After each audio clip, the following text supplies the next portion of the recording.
आज के इस वीडियो में हम इस प्लान का कंप्लीट रिव्यू करने वाले हैं जिसका लेआउट प्लान आपके सामने है। यहाँ पे हम थोड़ी सी प्लॉट की डिटेलिंग देख लेते हैं। सबसे पहले तो यहाँ पे जो 2D में ये जो प्लान पड़ा हुआ है, एक नॉर्मल प्लॉट का लेआउट है जिसका साइज है 30 फुट चौड़ा है और 40 फुट लंबा है। तो यहाँ पे जो है 30 बाई 40 का ये प्लॉट बनता है पूरा। और यहाँ पे जो है इसका स्क्वायर फीट एरिया जो बनता है वो 1200 स्क्वायर फीट है। और यहाँ पे इस वीडियो में काफ़ी सारी डिटेलिंग हम आपको दिखाते हैं, जैसे कि आपका नॉर्मल 2D प्लान होता है, यहाँ पे 3D इंटीरियर प्लान टॉपलेस होता है जिसमें आपको सारी चीज़ें 3D में देखने को मिलती है। और वो देखने के बाद काफ़ी हद तक जो है आपको प्लानिंग का कंसेप्ट क्लियर हो जाता है। तीसरी चीज़ है इसमें ग्राउंड फ्लोर की कंस्ट्रक्शन कॉस्ट। और जो भी हम कंस्ट्रक्शन कॉस्ट आपको बताएंगे उसमें क्या क्या चीज़ें इंक्लूड हैं, वो सारी चीज़ें आपको यहाँ पे देखने को मिलेंगी। अब हम बात करते हैं जो भी हमने प्लानिंग की है उसमें हमें क्या क्या चीज़ें मिल रही हैं। तो यहाँ पे जो है आपको पार्किंग मिल रहा है, उसको आप पोर्च भी बना सकते हैं और कार पार्किंग के लिए भी यूज़ कर सकते हैं। उसके बाद जो है आप देख लेंगे यहाँ पे ड्राइंग रूम मिल रहा है सेपरेट, और वो भी बड़ा सा एरिया मिल रहा है पूरा। डाइनिंग स्पेस भी मिल रहा है आपको, बेडरूम भी मिल रहे हैं। एक बेडरूम में जो है आपको अटैच बाथरूम और ड्रेस मिलेगा। बाकी जो है एक बाथरूम आपका कॉमन होगा, किचन होगा, स्टेयर होगा और आपका ओटीएस होगा। तो यहाँ पे बहुत ही इंपॉर्टेंट चीज़ कि ये जो प्लॉट है ये चारों साइड से अदर प्रॉपर्टीज से घिरा हुआ है।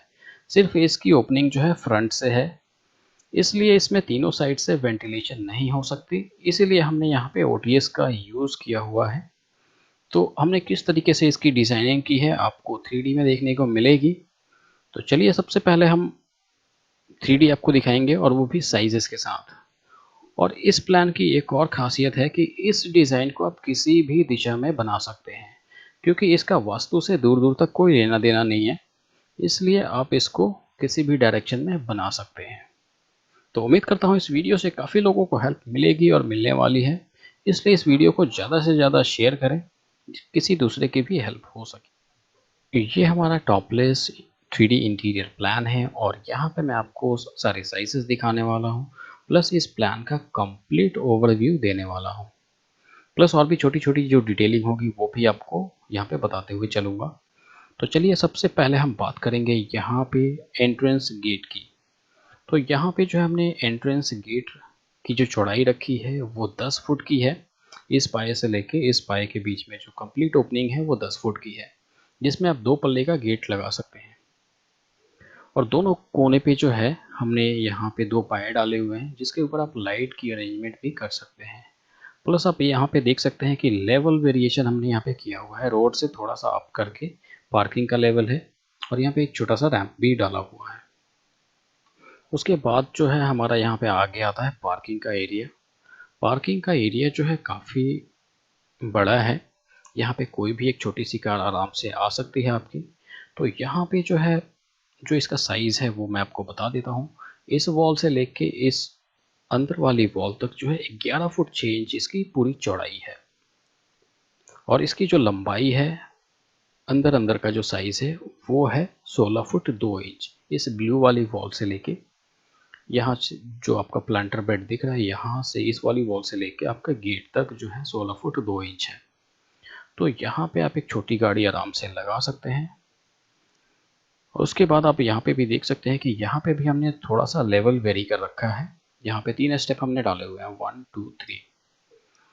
तो यहाँ पे 3 स्टेप देने के बाद जो है हम ग्राउंड लेवल पे पहुँच रहे हैं। उसके बाद जो है हमारा घर का मेन एंट्रेंस यहाँ पे आता है, जिसकी चौड़ाई हमने रखी हुई है यहाँ पे 3 फुट 9 इंच की। नॉर्मली अगर आपको 4 फुट भी रखना है तो इसको 4 फुट कर सकते हैं, 2-3 इंच बढ़ाने में कोई फ़र्क नहीं होगा। उसके बाद जो है हमारा एरिया आता है एंट्री करने के बाद ड्राइंग रूम का आता है। तो ड्राइंग रूम काफ़ी बड़ा है, जैसा कि आप यहाँ पे देख सकते हैं। मैं आपको क्लोजअप करके दिखाता हूँ इसको। यहाँ पे सीटिंग अरेंजमेंट कुछ इस तरीके से हमने की हुई है। ये फाइल थोड़ी सी हैवी है, इस वजह से ये वायर मेश आपको दिख रहा होगा। यहाँ पे जो है हमने ड्राइंग रूम में अलग टाइप की फ्लोरिंग है, सीटिंग हमने यहाँ पे 3 सीटर डाला हुआ है और यहाँ पे जो है एल शेप में डाला हुआ है। और जो हमारा एलसीडी पैनल है वो है आपका सीढ़ी के नीचे। प्लस जो ड्राइंग रूम में है यहाँ पे हमने ज़्यादा से ज़्यादा विंडो दे रखी है, ज़्यादा से ज़्यादा ओपनिंग है, जिससे कि proper drawing room plus maximum area को ये कवर कर सके, लाइट जो नेचुरल लाइट होती है उसमें। प्लस यहाँ पे पार्किंग वाले एरिया में भी हमने एक विंडो डाला हुआ है, तो यहाँ पे आपको 3 विंडो मिल जाती हैं। उसके बाद आप देख सकते हैं कि यहीं से जो है आपकी सीढ़ी जा रही है फर्स्ट फ्लोर के लिए। तो यहाँ पे सबसे पहले हम बात करेंगे ड्राइंग रूम की साइज़ का। तो यहाँ पे जो है आपका ड्राइंग रूम का साइज़ जो है ये 17 फुट इसकी पूरी चौड़ाई है। यहाँ से लेके आपका ये जो है ये चौड़ाई है 17 फुट, और इसकी जो ये लेंथ है इस येलो वाली वॉल से लेके यहाँ से आप फ्लोरिंग का जो ये पैटर्न देख रहे हो यहाँ तक आपका 15 फुट 2 इंच है। तो इतना बड़ा हॉल आपको यहाँ पे मिल जाता है, जिसमें आपका सीढ़ी भी इंक्लूडेड है। यहाँ पे अब हम बात कर लेते हैं सीढ़ी की थोड़ी सी डिटेलिंग। तो यहाँ पे 3 फुट वाइड हमने जो है सीढ़ी चढ़ाई हुई है फर्स्ट फ्लोर के लिए, जिसमें जो स्टेपिंग है वो 18 हमने रखी है, और जो ग्राउंड टू फर्स्ट फ्लोर के बीच में जो हाइट होगी वो होगा आपका 11 फुट कंप्लीट आरसीसी स्लैब। जो छत डलेगी उसको कंप्लीट करके 11 फुट होगा। उसके हिसाब से हमने ये सीढ़ी को डिवाइड किया हुआ है, और उसमें जो है आपके टोटल 18 स्टेप बनेंगे, और जो राइजर का साइज होगा वो 7.3 बनेगा, 7.3। तो इस तरीके से आप इसकी डिज़ाइनिंग कर सकते हैं। चलिए अब उसके बाद जो हमारा यहाँ पे आता है डाइनिंग एरिया। यहाँ पे डाइनिंग एरिया भी आपका सेपरेट यहाँ पे बनता है टोटल। तो यहाँ पे इसका जो हमने प्लेसमेंट किया हुआ है 6 लोगों के लिए किया हुआ है, और आप देख सकते हैं इसकी जो प्लेसमेंट है बीच में है। और इसका हम साइज़ देख लेते हैं। इस वॉल से लेके ये किचन वाली जो वॉल है यहाँ तक आपका 12 फुट 4 इंच इसकी पूरी चौड़ाई है, और इसकी जो लंबाई है यही जो फ्लोर पैटर्न है आपका यहाँ से लेके इस वॉल तक वो है आपका 8 फुट क्लियर। तो यहाँ पे जो है 12 फुट 4 इंच बाय 8 फुट का आपका यहाँ पे डाइनिंग एरिया मिल जाता है। उसके बाद हम देखेंगे किचन। तो किचन में भी जो है हमने यहाँ पे प्लेसमेंट जो है काउंटर की प्लेसमेंट एल शेप में की हुई है, और बाकी जो 2-3 एक्सेसरीज हैं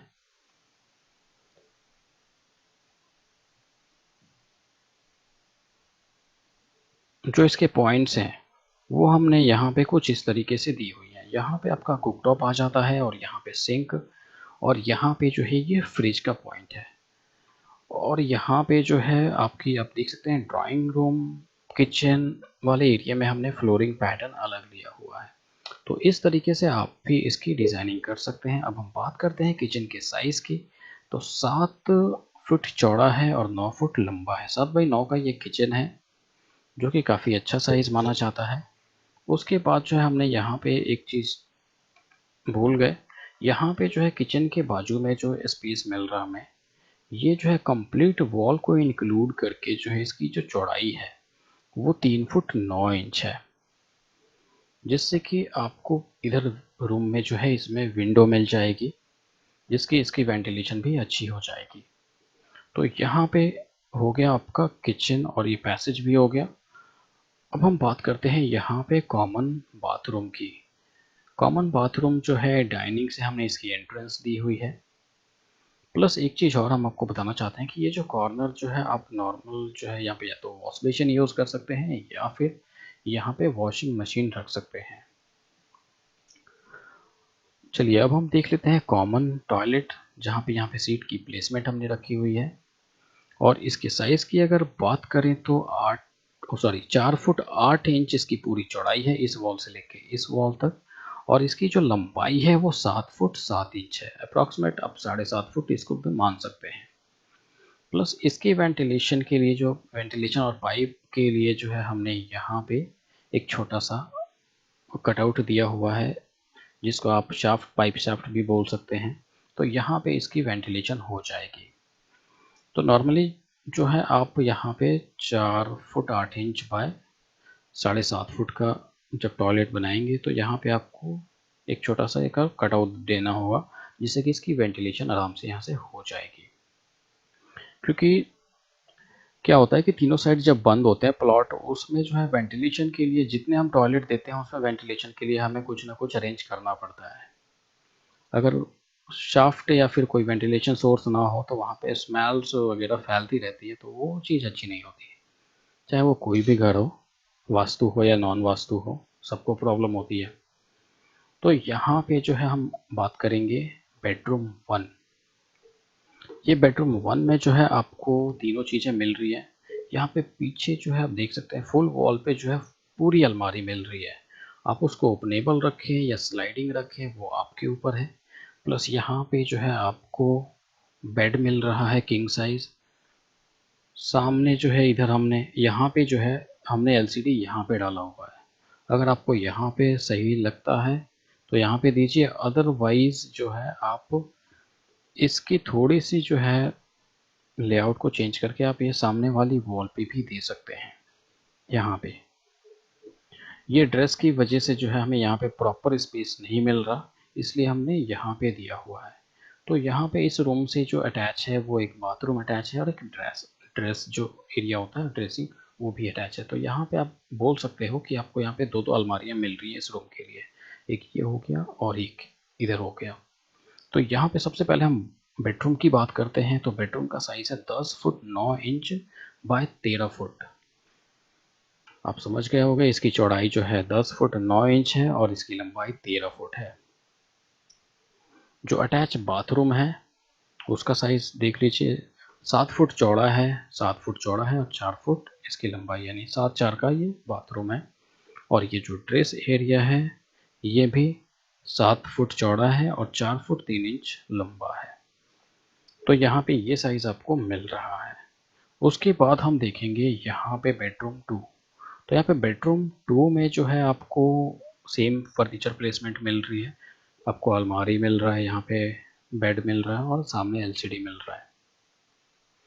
तो यहाँ पे जो है बेडरूम का जो साइज है वो काफ़ी बड़ा तो नहीं, लेकिन इससे थोड़ा सा ही छोटा है। जैसे कि मैं आपको साइज बता रहा हूँ, इसका जो साइज है 10 बाई 12 का साइज है, 10 फुट इसकी चौड़ाई है और लंबाई इसकी 12 फुट है। तो ये कोई छोटा बेडरूम तो हुआ नहीं। तो यहाँ पे जो है हमने एक विंडो ऑप्शन दिया हुआ है, क्योंकि यहाँ पे पीछे जो है ओटीएस है और ओटीएस देने का हमारा जो है मकसद था कि इस रूम को वेंटिलेशन मिल सके और इस टॉयलेट को वेंटिलेशन मिल सके।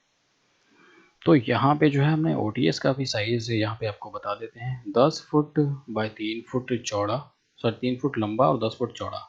ये पूरा ओटीएस हमने यहाँ पे छोड़ा हुआ है, जिससे कि जो है इसकी वेंटिलेशन का सोर्स बन सके। तो ये है पूरी प्लानिंग।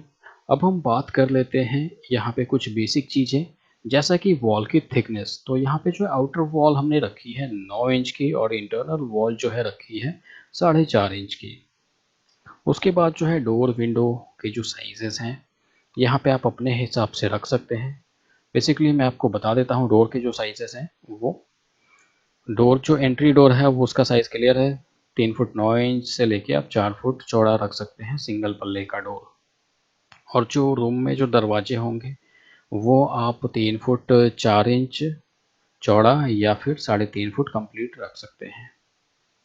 और जो टॉयलेट के जो दरवाजे हैं उनकी जो चौड़ाई है वो आप 2 फुट 3 इंच या फिर 2 फुट 6 इंच चौड़ा रख सकते हैं।